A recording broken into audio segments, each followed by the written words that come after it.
आज हम लोग कॉन्स्टिट्यूशन का क्लास देखेंगे जिसमें हम लोग एक बेसिक ओवरव्यू लेंगे कॉन्स्टिट्यूशन के बारे में। जहाँ समझेंगे कि क्या कॉन्स्टिट्यूशन है, क्या इसका इसेंशियल है, क्या ज़रूरत है, क्या इम्पोर्टेंस है और किस तरह इसे पढ़ना चाहिए। ये सब चीज़ों को मेनली हम लोग एक फ्रेम को देखेंगे। आज की कॉन्स्टिट्यूशन का क्या फ्रेम है, इस फ्रेम में हमें कैसे क्या पढ़ना है। सबसे पहला बात आता है कि कॉन्स्टिट्यूशन क्या है। तो कॉन्स्टिट्यूशन एक बेसिक डॉक्यूमेंट है जो कि कंट्री को गवर्न कैसे करना है उस चीज़ के बारे में बताता है। ये कंट्री के ऑर्गन को बताता है कि क्या क्या ऑर्गन है गवर्नमेंट का, किस तरह से फंक्शनिंग करेगा। हर कंट्री को चलाने के लिए कॉन्स्टिट्यूशन का ज़रूरत होता है, क्योंकि कैसे क्या गवर्निंग होगा नहीं होगा ये सारी बातें उसमें लिखी रहती हैं।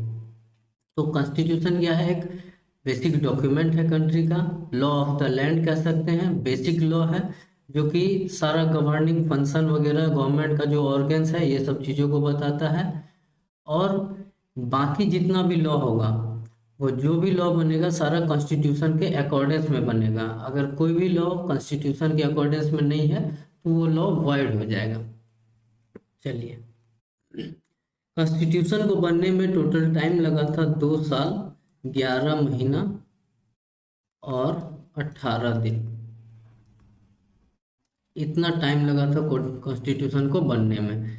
ये 26 नवंबर 1949 को कॉन्स्टिट्यूशन को इनेक्ट किया गया था, एडॉप्ट किया गया था। और 26 जनवरी 1950 को इसे इन्फोर्स किया गया था। कॉन्स्टिट्यूशन में टोटल 395 आर्टिकल्स हैं जो कि 22 पार्ट में बटे हुए हैं और इसके 12 शेड्यूल हैं। सबसे पहले हम लोग स्टार्ट करते हैं प्रियम्बल पढ़ना, उसके बाद हम लोग आगे आर्टिकल्स में घुसते हैं। प्रियम्बल क्या है? तो प्रियम्बल जो है ये कॉन्स्टिट्यूशन का एक ओवरव्यू देता है, यानी कह सकते हैं कि ये समरी है कॉन्स्टिट्यूशन का, कि क्या कॉन्स्टिट्यूशन का एम है, ऑब्जेक्टिव है। सारा कॉन्स्टिट्यूशन का जो भी मूल रूप से बातें हैं वो सारी प्रियम्बल में कही गई हैं। ये हमें बेसिक आइडिया देता है कॉन्स्टिट्यूशन के बारे में कि क्या है कॉन्स्टिट्यूशन। तो प्रियम्बल में क्या है कि बताया गया कि प्रियम्बल जो है इसमें इंडियन कॉन्स्टिट्यूशन को डिक्लेयर किया गया है sovereign, socialist, secular, democratic, Republic. तो इन सब चीज़ों को हम लोग एक एक क्लास में करेंगे। प्रियम्बल क्या है, इसके ऊपर सवाल उठेगा, प्रियम्बल कॉन्स्टिट्यूशन का पार्ट है या नहीं है, ये सब चीज़ों को हम लोग देखेंगे। ठीक है, सबसे पहले अब बात आती है कि कॉन्स्टिट्यूशन कैसा कैसा हो सकता है। देखिए, कॉन्स्टिट्यूशन या तो फेडरल होगा या तो यूनिटरी होगा। ये दो नेचर हो सकता है कॉन्स्टिट्यूशन का। अब हमारा इंडियन कॉन्स्टिट्यूशन कैसा है? तो इंडियन कॉन्स्टिट्यूशन हमारा जनरली फेडरल है। जनरली या नॉर्मल कंडीशन में फेडरल है। अब ये फेडरल क्यों है? क्योंकि यहाँ पे डिवीजन ऑफ पावर है। डिवीजन ऑफ पावर है। फेडरल स्ट्रक्चर का मतलब होता है जहाँ पे डिवीजन रहे पावर का। और हमारे यहाँ पावर का डिवीजन किसके बीच है? सेंटर और स्टेट के बीच में। सेंटर अपना एरिया में फंक्शन करेगा, स्टेट अपना एरिया में फंक्शन करेगा। और इसी में हम लोग देखेंगे क्या क्या रिलेशन है इसका, ये सब बातों को समझेंगे। हालांकि फेडरल कैरेक्टरिस्टिक में हम लोग एक क्लास अलग से करेंगे जिसमें फेडरलिज्म के बारे में चर्चा करेंगे, क्या है इंडियन कॉन्स्टिट्यूशन का नेचर वो देखेंगे, फिर सैलिएंट फीचर्स को भी हम लोग देखेंगे। अब आते हैं यूनिटरी पे। तो फेडरल के बारे में हमने बताया कि जहाँ पे सेपरेशन ऑफ पावर है, ठीक है, या डिवीजन ऑफ पावर है। और यूनिटरी वो कॉन्स्टिट्यूशन होता है जिसमें कि पावर सेंट्रलाइज्ड होता है। ठीक है, तो हमारे यहाँ क्या है, जनरली डिवीजन ऑफ पावर रहता है यानी फेडरल स्ट्रक्चर रहता है। लेकिन इमरजेंसी के दौरान क्या होता है, जब इमरजेंसी लगता है, इमरजेंसी के दौरान सारा पावर सेंट्रलाइज हो जाता है, सेंटर में वेस्ट कर जाता है। और इसीलिए हमारा इंडियन कॉन्स्टिट्यूशन को क्वासी फेडरल भी कहा जाता है। ठीक है, इसीलिए इसे क्वासी फेडरल भी हम लोग कहते हैं।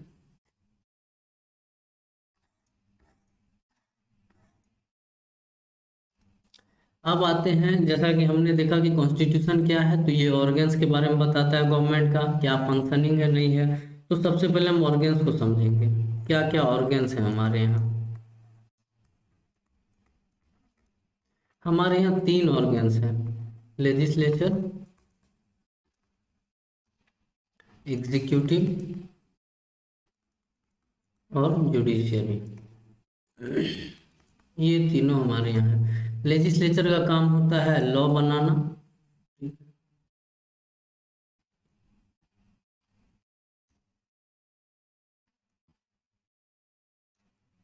लेजिस्लेचर का काम हो गया इन लॉ इनेक्ट करना,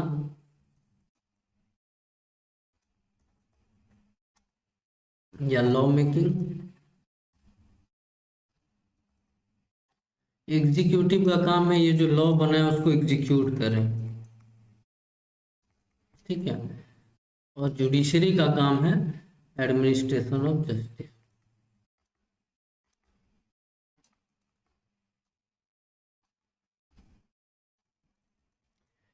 और इंटरप्रिटेशन ऑफ कॉन्स्टिट्यूशन।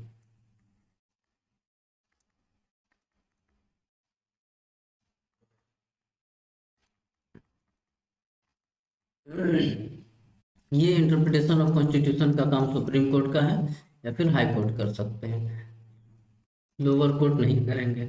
और इसीलिए सुप्रीम कोर्ट को गार्जियन ऑफ द कॉन्स्टिट्यूशन भी कहा जाता है।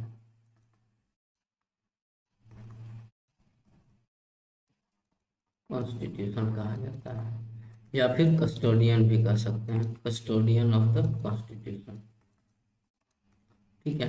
ये फाइनल इंटरप्रेटर होता है कॉन्स्टिट्यूशन का।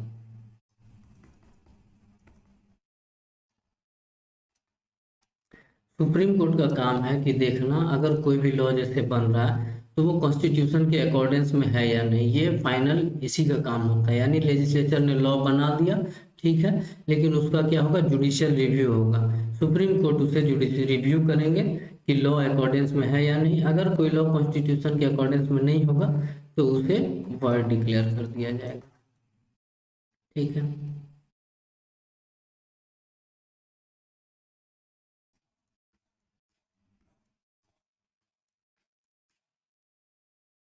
अब हम लोग देखेंगे कि ऑर्गन्स कौन कौन सा है हमारे यहाँ लेजिस्लेचर में। जैसे हम लोग देखेंगे सबसे पहले तो लेजिस्लेचर में क्या है, सेंटर की बात करते हैं और स्टेट की बात करते हैं।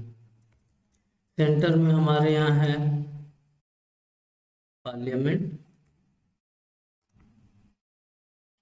पार्लियामेंट का मतलब होता है Lok Sabha plus Rajya Sabha plus president. Lok Sabha को हम लोग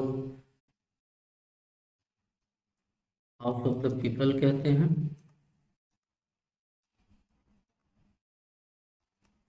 राज्यसभा को हम लोग काउंसिल ऑफ द स्टेट कहते हैं, और ये प्रेसिडेंट है। ये तीनों मिलेगा तो ही पार्लियामेंट बनता है। पार्लियामेंट का रेफरेंस कहीं भी रहता है तो इसका मतलब है लोकसभा, राज्यसभा और प्रेसिडेंट। स्टेट लेवल पे हमें मिलता है स्टेट लेजिस्लेटिव असेंबली और स्टेट लेजिस्लेटिव काउंसिल, ये 2 पार्ट में, ठीक है। स्टेट लेजिस्लेटिव असेंबली यानी कि विधानसभा और लेजिस्लेटिव काउंसिल मतलब विधान परिषद। तो लेजिस्लेटिव असेंबली जो है ये हर जगह होता है, लेकिन लेजिस्लेटिव काउंसिल जो है ये सारे स्टेट में नहीं है, कुछ कुछ चुनिंदा स्टेट में होते हैं।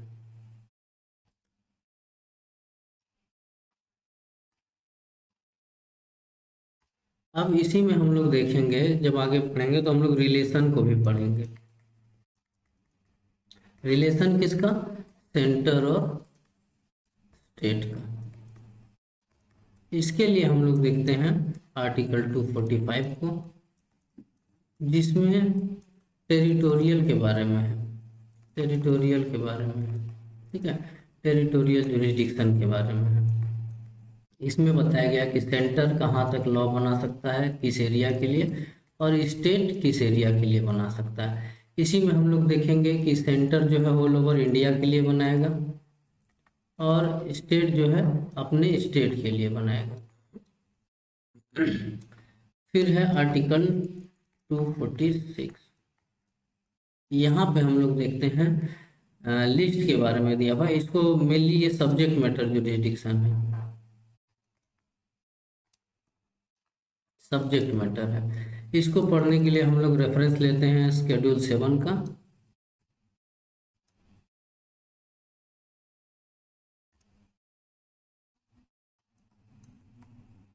शेड्यूल 7 जहाँ पे 3 लिस्ट दी गई है, लिस्ट 1, लिस्ट 2 और लिस्ट 3।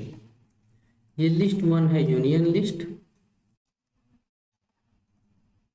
लिस्ट 2 है स्टेट लिस्ट, लिस्ट 3 है कॉन्करेंट लिस्ट। यूनियन लिस्ट क्या है? जिसपे ऐसा सब्जेक्ट मैटर, जो भी सब्जेक्ट मैटर लिस्ट 1 में दिया गया हो या यूनियन लिस्ट में है, उस पे सिर्फ यूनियन यानी सेंट्रल लॉ बनाएगा, पार्लियामेंट बना सकता है। स्टेट लिस्ट में वहीं अगर कोई भी सब्जेक्ट मैटर है यानी लिस्ट 2 में अगर है तो उस पे स्टेट लॉ बनाएगा यानी स्टेट लेजिस्लेचर बनाएगा। और लिस्ट 3 जो है ये कॉन्करेंट लिस्ट है, इस पे स्टेट और सेंट्रल दोनों लॉ बना सकता है, यानी पार्लियामेंट भी बना सकता है और स्टेट लेजिस्लेचर भी बना सकता है। तो यहाँ पे ही कॉन्फ्लिक्ट आता है कि अगर कोई भी सब्जेक्ट मैटर है, कोई भी सब्जेक्ट मैटर है और उस पर सेंट्रल भी बना दे और स्टेट भी बना दे, दोनों अगर किसी एक मैटर पे लॉ बना दिया जाए तो क्या होगा? तो इस सब प्रोविजन को हम लोग देखेंगे इस रिलेशन में। इसके साथ ही ये 245 और 246 जब हम लोग पढ़ते हैं तो इससे रिलेटेड कुछ डॉक्ट्रिन है वो पढ़ते हैं हम लोग। सबसे इम्पोर्टेंट है डॉक्ट्रिन ऑफ टेरिटोरियल नेक्सस, ये एक डॉक्ट्रिन है। फिर पढ़ते हैं doctrine of teeth and substance,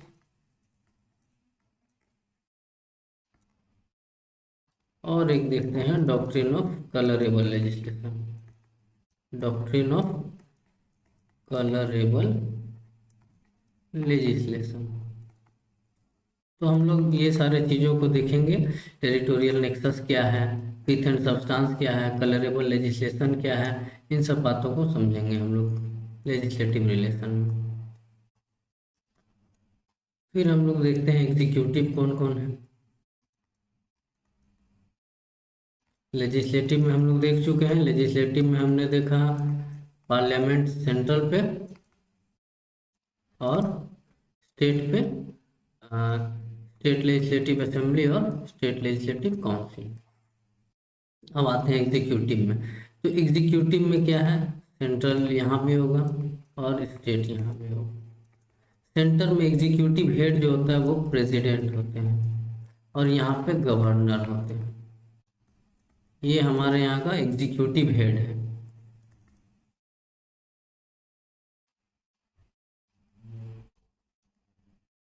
ठीक, हालांकि ये जो प्रेसिडेंट या गवर्नर है ये लोग सिर्फ नाम के हेड हैं, इसीलिए इन्हें नॉमिनल हेड भी कहा जाता है, नॉमिनल हेड या टिटुलर हेड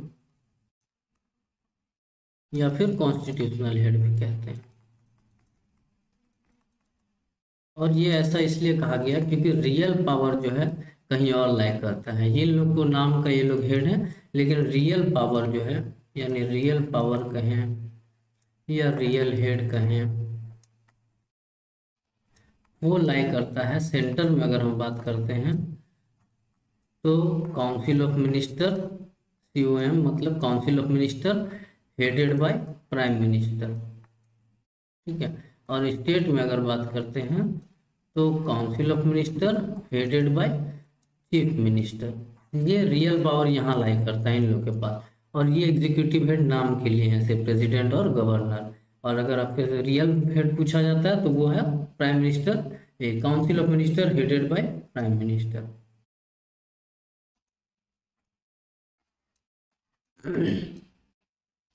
अब आते हैं हम लोग जुडिशरी में।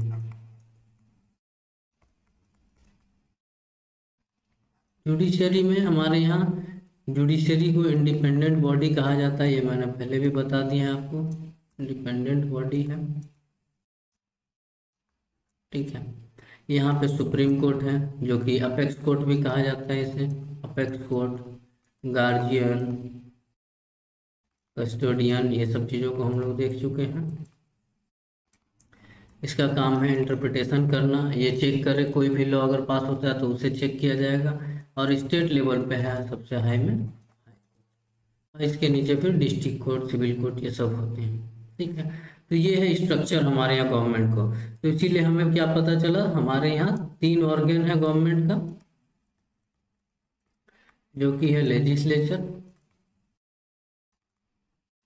एग्जीक्यूटिव और जुडिशियरी। हमने इसमें देखा कि लेजिस्लेचर में कौन कौन है, एग्जीक्यूटिव में कौन कौन है, जुडिशियरी में क्या क्या है, रिलेशन देखा। इन सब चीज़ों को हम लोग एक एक करके टॉपिक्स में पढ़ते हैं। अब इसके बाद है, जब हम लोग ये सारा चीज़ को समझ लेंगे कि क्या ऑर्गन है गवर्नमेंट का, कैसे गवर्नमेंट चलता है, किस तरह से रिलेशन है स्टेट और सेंटर का, डिवीजन ऑफ पावर कैसे होता है, फेडरलिज्म को हम लोग स्टार्ट में ही देख लेंगे कि फेडरलिज्म क्या होता है, क्या नेचर होगा फेडरल कॉन्स्टिट्यूशन का, वो सारे चीज़ों को हम लोग डील करेंगे। अब जब हम लोग इतना पढ़ लेते हैं, फिर हम लोग आते हैं स्टार्ट में देखने के लिए, जहाँ पे हम लोग कॉन्स्टिट्यूशन में प्रियम्बल पढ़ते हैं। प्रियम्बल वगैरह स्टार्ट में ख़त्म करने के बाद फिर हम लोग सिटीजनशिप के बारे में देखेंगे, कौन सिटीजन होगा, कौन सिटीजन नहीं होगा, कैसे सिटीजनशिप लिया जा सकता है। तो सिटीजनशिप से रिलेटेड प्रोविज़न को जो डीप में पढ़ा जाता है, उसके लिए हमें इंडियन सिटीजनशिप एक्ट को देखना पड़ता है। 1955 का ये एक एक्ट है।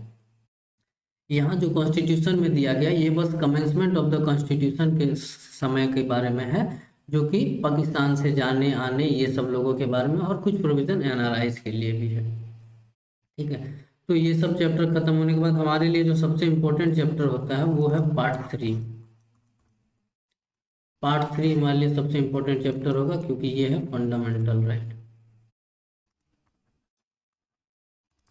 अब फंडामेंटल राइट क्या है, तो फंडामेंटल राइट जैसा कि नाम से ही पता चलता है, फंडामेंटल, तो ऐसा राइट या अधिकार जो कि फंडामेंटल नेचर का है, यानी कि ऐसा राइट है जो कि हर किसी को मिलना चाहिए, बेसिक मिनिमम राइट है ये। तो यहाँ फंडामेंटल राइट जो हमारे कॉन्स्टिट्यूशन में इंस्क्रीन्ड है, इसमें जो भी सारे राइट है वो सिटीजन को तो मिलेंगे ही, लेकिन कुछ ऐसे राइट हैं जो कि नॉन सिटीजन को भी मिलते हैं। यानी कि सिटीजन को सारे राइट मिलेंगे और नॉन सिटीजन को कुछ राइट मिलेंगे, कुछ राइट नहीं मिलेंगे। ये सब चीज़ों को हम लोग देखेंगे कि कौन सा राइट नॉन सिटीजन को मिलेगा, कौन सा राइट नॉन सिटीजन को नहीं मिलेगा। फिर हम लोग देखेंगे सस्पेंशन के बारे में, कब फंडामेंटल राइट को सस्पेंड किया जा सकता है, कौन सा फंडामेंटल राइट को सस्पेंड नहीं किया जा सकता है। इन सब चीज़ों को हम लोग देखेंगे, और उसके बाद हम लोग बढ़ेंगे आर्टिकल 12 में। ये पार्ट 3 हमारा फंडामेंटल राइट का जो है, ये आर्टिकल 12 से 35 तक है, जिसमें 12 में स्टेट को डिफाइन किया गया है। स्टेट का मतलब हम लोग जैसे जनरल समझते हैं कि राज्य, वो राज्य नहीं है ये। यहाँ पे स्टेट का मतलब डिफिनेशन में दिया गया है कि सेंट्रल लेजिस्लेचर है, स्टेट लेजिस्लेचर है, central executive, state executive, local authorities, other authorities. तो यहाँ पे हम लोग सबसे पहले समझेंगे कि स्टेट को क्यों डिफाइन किया गया है, स्टेट में ये लोग को इंक्लूड किया गया है, कौन और इंक्लूड हो सकते हैं, नहीं हो सकते हैं, ये सारी चीज़ों को हम लोग समझेंगे। फिर है आर्टिकल 13, यहाँ पे हम लोग लॉ के बारे में देखेंगे, लॉ क्या होता है उसके बारे में है, और यहाँ पे जुडिशियल रिव्यू के बारे में है। ठीक है, बेसिकली देखेंगे कि लॉ क्या है, लॉ के अंदर क्या क्या चीज़ आ सकता है। फिर इसमें हम लोग प्री कॉन्स्टिट्यूशनल लॉ के बारे में देखेंगे, पोस्ट कॉन्स्टिट्यूशनल लॉ के बारे में देखेंगे, judicial review to the touchstone of fundamental right उसे देखेंगे। यानी कि इसमें कहा गया कि अगर पार्ट 3 को कोई वायलेट करता है, कोई भी ऐसा कानून है, कोई भी ऐसा लॉ है जो पार्ट 3 को वायलेट करेगा, तो उसे सुप्रीम कोर्ट वॉइड डिक्लेयर कर देगा। तो यही जो कोई भी लॉ है, उस लॉ को चेक करेगा, ये चेक करने का जो पावर है, ये जुडिशियल रिव्यू है। इसे हम लोग देखेंगे और डीपली, और इसी में फिर हम लोग आर्टिकल 13 में डॉक्ट्रिन पढ़ते हैं एक दो, जो कि है डॉक्ट्रिन ऑफ इक्लिप्स, और है डॉक्ट्रिन ऑफ सीवियरेबिलिटी। ये दो डॉक्ट्रिन को हम लोग यहाँ पे आर्टिकल 13 के साथ देखते हैं। इसके बाद हम अब क्लासिफिकेशन आपको बता दें फंडामेंटल राइट का, कितना क्लासिफिकेशन है फंडामेंटल राइट का।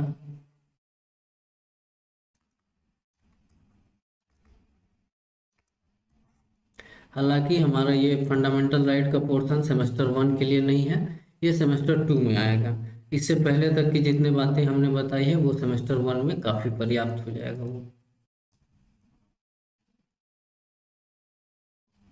तो फंडामेंटल राइट में देखिए 6 तरह का टोटल फंडामेंटल राइट है यहाँ पे। सबसे पहला है राइट टू इक्वलिटी।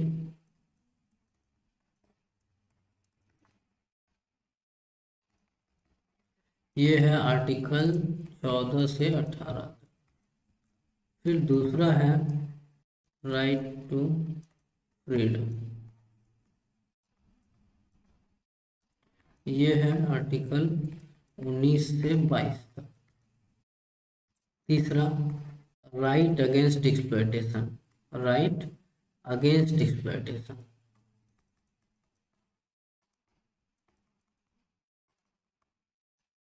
ये आपका आर्टिकल 23 और 24 में है। फिर आता है रिलीजियस राइट,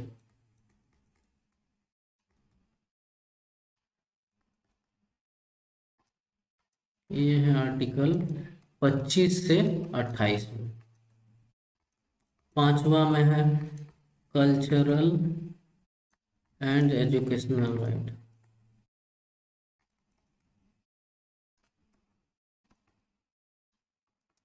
ये है आपका आर्टिकल 29 और 30 में। छठा है राइट टू कॉन्स्टिट्यूशनल रेमेडीज,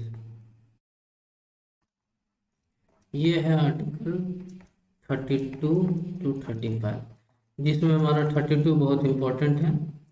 32 में जो है रीट के बारे में हम लोग पढ़ेंगे, 5 तरह के रीट को देखेंगे, क्या है रीट, कितना तरह का होता है, रीट का मतलब क्या होता है, कब इशू होगा, कैसा कैसा रीट कब कब सिचुएशन में इशू होगा, ये सब सारी चीज़ों को देखेंगे। तो मूल रूप से ये 6 तरह का फंडामेंटल राइट हमें देखना है, जिसमें हम लोग इक्वलिटी में आर्टिकल 14 देखेंगे, जहाँ हम लोग समझेंगे इक्वलिटी के 2 प्रिंसिपल को, equality before law and equal protection of law. हम समझेंगे ये दोनों का क्या अलग अलग मतलब है, किस तरह से इक्वलिटी को लाया जाएगा, रीजनेबल क्लासिफिकेशन क्या है, उस बात को समझेंगे। फिर 15 में है दिया हुआ कि इक्वलिटी के प्रिंसिपल को प्रमोट करने के लिए वहाँ पे दिया गया कुछ कुछ क्लासेस की इस कैटेगरी पर डिस्क्रिमिनेशन नहीं किया जाएगा। फिर एजुकेशन में कैसे रिजर्वेशन होगा, वो सब चीज़ों के बारे में है। उसके बाद आर्टिकल 16 में एम्प्लॉयमेंट से रिलेटेड बातें हैं, 17 में अनटचेबिलिटी है और 18 में टाइटल से संबंधित है। तो ये कुल मिला के फिर फ्रीडम में हमारे लिए आर्टिकल 19 बहुत इंपॉर्टेंट होता है, right to speech and expression है, और साथ में फ्रीडम ऑफ प्रेस। ये बहुत इंपॉर्टेंट क्वेश्चन है एग्जाम के लिए, फ्रीडम ऑफ प्रेस आता ही है। ठीक है, ये जब हम फंडामेंटल राइट को कंप्लीट कर लेंगे इतना सारा चीज़ों को, तब हम लोग फिर बढ़ेंगे डीपीएसपी की तरफ।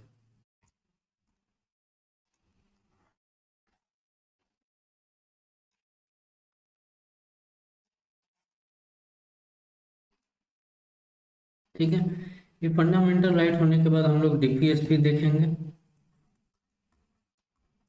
डीपीएसपी क्या है, directive principle of state policy, ये है डीपीएसपी।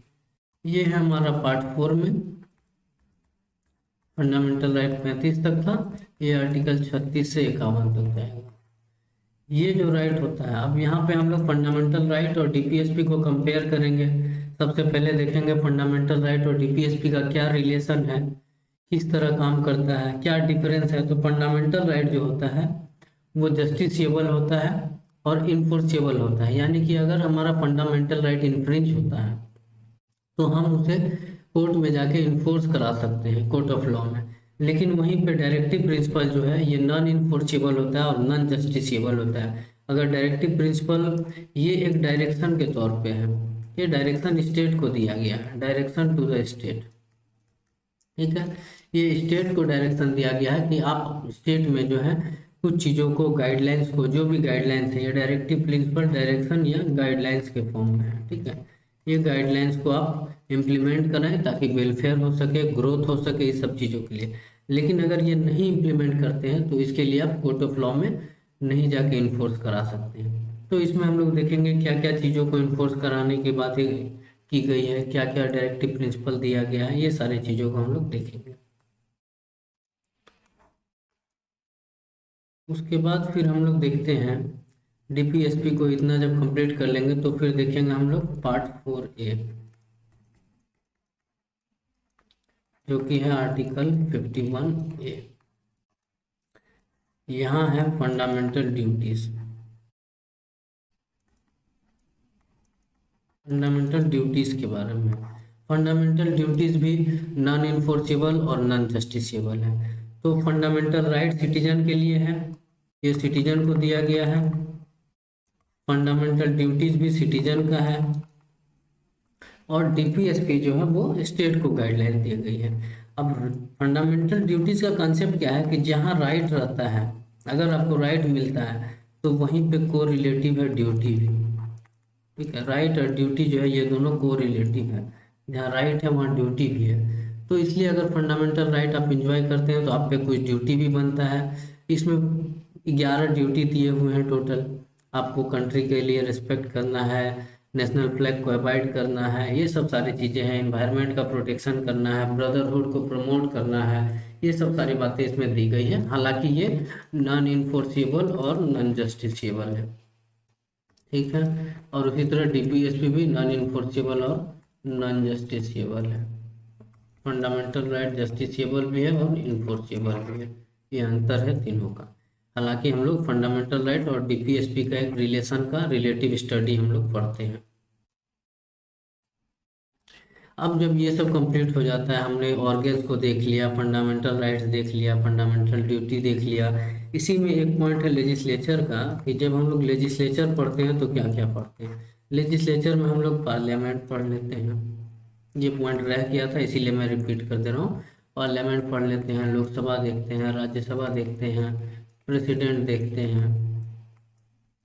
उसके बाद हम लोग देखते हैं कि बिल्स कैसे बनता है, बिल्स कैसे इंट्रोड्यूस होता है, यानी लॉ कैसे बनता है, लॉ मेकिंग प्रोसेस।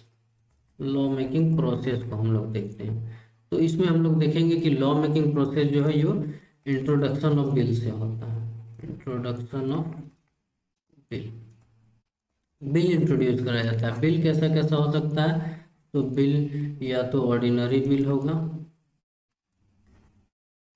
या फिर मनी बिल होगा। अब ये चीज़ों को हम लोग देखेंगे क्लासेस में कि कैसे कैसे, क्या ऑर्डिनरी बिल का क्या तरीका है पास करने का, मनी बिल का क्या तरीका है पास करने का, किस तरह से ये सब चीज़ चलेगा। ठीक है, अब मेनली हम लोग जब ये सब सारा चीज़ को कवर कर लेंगे, इसी में हम लोग कुछ कुछ एरिया है, पंचायत के बारे में, म्यूनसिपैलिटी के बारे में, लोकल गवर्निंग बॉडीज़ के बारे में, वो सब देखेंगे। एग्जीक्यूटिव में हम लोग यूपीएससी को देखेंगे, स्टेट पब्लिक सर्विस कमीशन को देखेंगे, जॉइंट पब्लिक सर्विस कमीशन को देखेंगे, इलेक्शन कमीशन को देखेंगे, वाटर ट्रिब्यूनल के बारे में देखेंगे, फिर एडमिनिस्ट्रेटिव ट्रिब्यूनल को समझेंगे। ये सब सारे चीज़ों को जब खत्म कर देते हैं तब हम लोग पहुंचते हैं लास्ट में इमरजेंसी में। हालांकि हम लोग चलेंगे सिलेबस के हिसाब से ही और कवर करने की कोशिश करेंगे पहले सिलेबस, और सिलेबस जब कवर हो जाएगा तो एग्जॉस्टिवली हम लोग देखेंगे कैसे कैसे और चीज़ों को हमें पढ़ना है।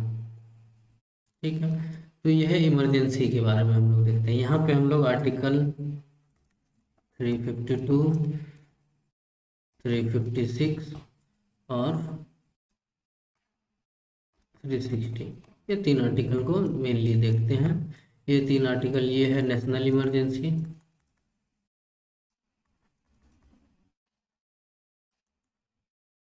ये है स्टेट इमरजेंसी,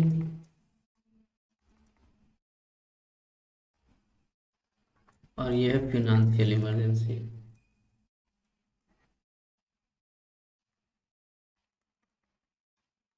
इमरजेंसी,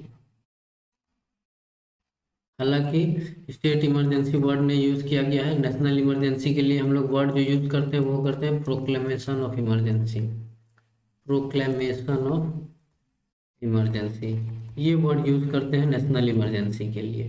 कहीं भी अगर ये वर्ड यूज़ किया गया है तो इसका मतलब होगा नेशनल इमरजेंसी। स्टेट इमरजेंसी के लिए हम लोग यूज़ करते हैं failure of state machinery, failure of state machinery. और फिनेंशियल इमरजेंसी को ऐसे ही यूज करते हैं। अब यहीं पे हमारे पास आर्टिकल 358 और 359 भी देखेंगे, जिसमें हम लोग देखेंगे कि कौन कौन सा फंडामेंटल राइट सस्पेंड हो सकता है इमरजेंसी के दौरान और कौन कौन सा नहीं होगा। ये दोनों बातों को यहाँ देखेंगे। ये सब हम लोग जब कवर कर लेते हैं तब हम लोग आगे जाते हैं अमेंडमेंट में, अमेंडमेंट ऑफ कॉन्स्टिट्यूशन।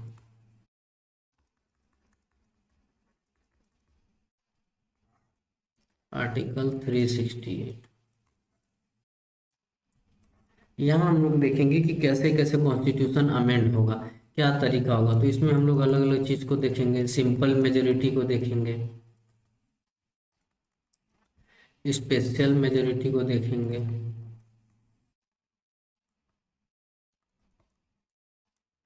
और स्पेशल मेजोरिटी